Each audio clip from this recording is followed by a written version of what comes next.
السلام عليكم ورحمة الله وبركاته. الحمد لله رب العالمين والصلاة والسلام على رسوله الكريم، أما بعد.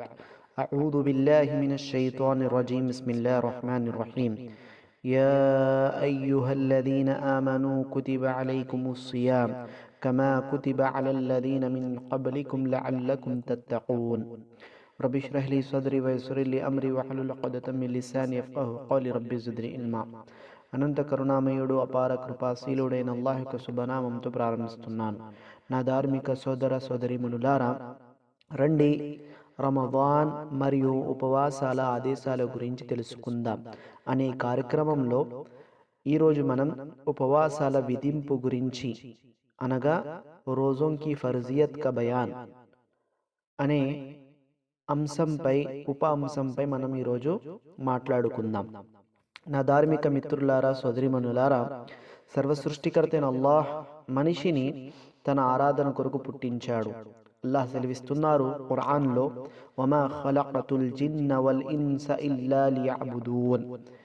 నేను మానవులను మరియు జిన్నాతులను నా ఆరాధన కొరకు పుట్టించాను, కేవలం నా ఆరాధన కొరకు మాత్రమే పుట్టించాను అని అల్లాహ్ రబ్బుల్ ఆలమీన్ ఖురాను గ్రంథంలో సూరతుల్ జారియాత్ 56వ ఆయతులో తెలియజేస్తున్నారు. నా మిత్రులారా, ఉపవాసం కూడా శ్రేష్టమైన ఆరాధనల నుంచి ఒకటి. దీనిని అల్లాహ్ తన దాసులపై విధిగా చేశాడు. కనుక ఇన్షా అల్లాహ్ మనం ఉపవాసాల విధింపు గురించి తెలుసుకుందాం. ముందుగా ఉపవాసం అనే ఈ పదానికి అర్థం ఏమిటి, దాని యొక్క నిర్వచనం గురించి మనము అరబ్బీ పరిభాషలో మరియు షరియత్ ఇస్లాం వెలుగులో మనం తెలుసుకుందాం. అరబ్బీ పరిభాషలో ఉపవాసాన్ని సియామ్ అని అంటారు. సామ యసోము అనగా ఉపవాసం ఉండటం, మానుకునుట, వదులుకునుట, త్యజించుట అనే అర్థాలు వస్తాయి. మరియు షరియత్ ఇస్లాంలో ఉపవాసం సియామ్ అనగా అర్థం ఏమిటి, ఉపవాసం పాటించాలని సంకల్పం చేసుకుని ఉషోదయం నుండి సూర్యాస్తమయం వరకు ఉపవాసాన్ని భంగపరిచే వాటిని త్యజించటం, దూరంగా ఉండటం, మానుకోవటం. ఉపవాసాన్ని భంగపరిచే విషయాలు ఏమిటి? తినటము, త్రాగటము, సంభోగం, భార్యతో కలవడం నుంచి దూరంగా ఉండటం. ఇది ఉపవాసం యొక్క నిర్వచనం. మరి నా ధార్మిక సోదర సోదరిమణులారా, ఈ ఉపవాసాలు ముస్లిం సమాజంపై అనగా మనపై ఎప్పుడు విధిగావించబడ్డాయి? ఉపవాసాలు 2వ హిజ్రీలో విధిగా చేయబడ్డాయి. మరియు మహాప్రవక్త ముహమ్మద్ సల్లల్లాహు అలైహి వసల్లం తన జీవితంలో 9 సంవత్సరాలు రంజాన్ నెలలో ఉపవాసాలు ఉన్నారు. ఇమాం నవవి రహిమహుల్లా అంటున్నారు, ప్రవక్త సల్లల్లాహు అలైహి వసల్లం వారు 9 సార్లు రంజాన్ యొక్క ఉపవాసాలు ఉన్నారు. ఎందుకనగా హిజ్రత్ యొక్క 2వ సంవత్సరం షాబాన్లో రంజాన్ యొక్క ఉపవాసాలు విధిగావించబడ్డాయి. మరియు ప్రవక్త సల్లల్లాహు అలైహి వసల్లం 11 హిజ్రీలో రబీఉల్ అవ్వల్ యొక్క నెలలో మరణించారు. అల్ మజ్మూ అనే గ్రంథంలో ఈ యొక్క విషయాన్ని ఇమాం నవవి రహిమహుల్లా ప్రస్తావించారు. నా ధార్మిక సోదరులారా, సోదరిమణులారా, మరి ఖురాన్ మరియు హదీస్లో ఉపవాసాల యొక్క విధింపు, రంజాన్ యొక్క ఉపవాసాల యొక్క విధింపు గురించి మనకు ఆధారాలు కూడా స్పష్టంగా ఉన్నాయి.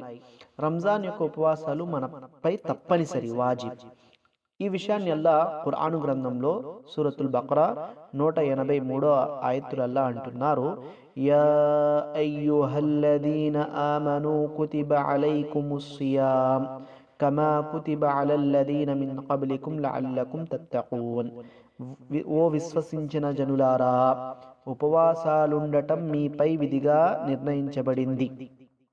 మీ పూర్వీకులపై కూడా ఇదే విధంగా ఉపవాసం విధించబడింది.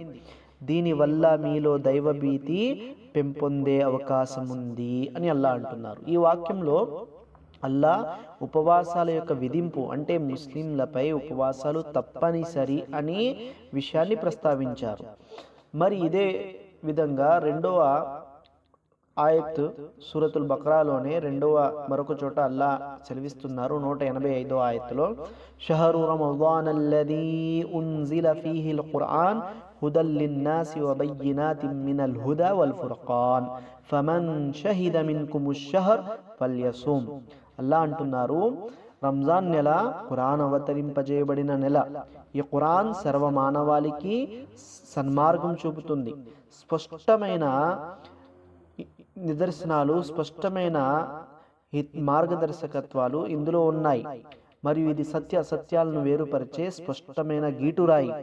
ఆ తర్వాత అల్లా అంటున్నారు, ఫమన్ షహిద మిన్కుముష్ షహర్, ఎవరైతే మీలో ఈ నెలను పొందుతారో ఫల్యసూమ్, వారు ఉపవాసాలు ఉండాలి అనే విషయాన్ని ఇక్కడ అల్లా తెలియజేస్తున్నారు. అంటే రంజాన్ నెలలో ఉపవాసాలు ఉండటం ముస్లింలపై, ముస్లిం స్త్రీ పురుషులపై తప్పనిసరి, వాజిబ్ అనే విషయాన్ని మనకు అర్థమవుతుంది. హదీస్లో కూడా వస్తుంది, హజరత్ అబూ హురైరా రలియల్లాహు అన్హు వారి ఉల్లేఖనము, ఒక పల్లెవాసి దైవప్రవక్త సల్లల్లాహు అలైహి వసల్లం దగ్గరికి వచ్చి, స్వర్గానికి తీసుకుపోయే సత్కార్యాల గురించి నాకు బోధించండి అని కోరాడు. అందుకు దైవప్రవక్త సల్లల్లాహు అలైహి వసల్లం అతనికి ఆదేశించారు, బోధించారు. ఏమని? అల్లాహ్ను మాత్రమే ఆరాధించు, ఆయనకు సహవర్తులుగా మరెవ్వరినీ నిలబెట్టకు, ఫరజ్ నమాజుల్ని స్థాపించు, విధిదానం చెల్లించు, జకాతును చెల్లించు, రంజాన్ నెలలో ఉపవాసం పాటించు అని ఉపదేశించారు. అంతా విన్న తర్వాత ఆ వ్యక్తి, దైవ సాక్షి అల్లాహ్ సాక్షిగా చెబుతున్నాను, నేను ఇందులో నా తరఫు నుండి మరేమీ చేర్చను అంటూ తిరిగి వెళ్ళిపోసాగాడు. అప్పుడు దైవప్రవక్త సల్లల్లాహు అలైహి వసల్లం అతని వైపు చూపిస్తూ, స్వర్గవాసిని చూడాలనుకుంటున్న వారు ఈ పల్లెవాసిని చూడండి అని అన్నారు. ఈ యొక్క హదీస్ బుఖారీ హదీస్ గ్రంథంలో ఉంది. సోదరులారా, ఈ హదీస్ ద్వారా స్పష్టంగా అర్థమవుతున్న విషయం ఏమనగా, రంజాన్ యొక్క ఉపవాసాలు మనపై తప్పనిసరి, వాజిబ్, ఫరజ్ అని తెలుస్తుంది. మరదే విధంగా ఉపవాసాలు, రంజాన్ యొక్క ఉపవాసాలు ఇస్లాం యొక్క మూల స్తంభాలలో నుండి ఒకటిగా ఉన్నాయి. హదీస్లో వస్తుంది, బుఖారీ, ముస్లిం హదీస్ గ్రంథాలలో యొక్క హదీస్ ఉంది. అబ్దుల్లా బిన్ ఉమర్ రదియల్లాహు అన్హు వారు ఉల్లేఖిస్తున్నారు, ప్రవక్త ముహమ్మద్ సల్లల్లాహు అలైహి వసల్లం వారు అంటున్నారు, బునియల్ ఇస్లాము అలా ఖమ్సిన్, ఇస్లాం 5 మూల స్తంభాలపై ఆధారపడి ఉంది. అదేమిటి?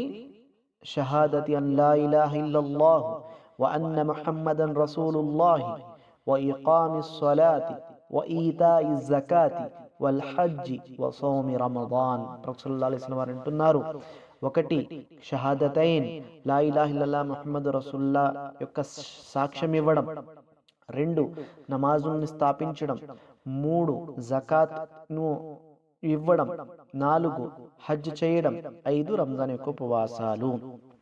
కనుక నా ధార్మిక మిత్రులారా, సోదరులారా, సోదరిమణులారా, ఈ పూర్తి ఖురాన్ మరియు హదీసుల ద్వారా స్పష్టమైన విషయం మన ముందుకు వస్తుంది. అదేమనగా రంజాన్ యొక్క ఉపవాసాలు మనపై తప్పనిసరి, ఫర్జ్ అనే విషయాన్ని మనము తెలుసుకోవడం జరిగింది ఈ వీడియోలో. ఇన్షాల్లా వచ్చే మరొక ఎపిసోడ్లో భాగంలో మనము ఇంకా మరిన్ని విషయాలు తెలుసుకుందాం. అల్లాహ్ తాలా మనందరికీ సద్బుద్ధిని ప్రసాదించుగాక. ఆమీన్. వ ఆఖిరు దఅవానా అల్హమ్దులిల్లాహి రబ్బిల్ ఆలమీన్. అస్సలాము అలైకుం వరహ్మతుల్లాహి వబరకాతుహు.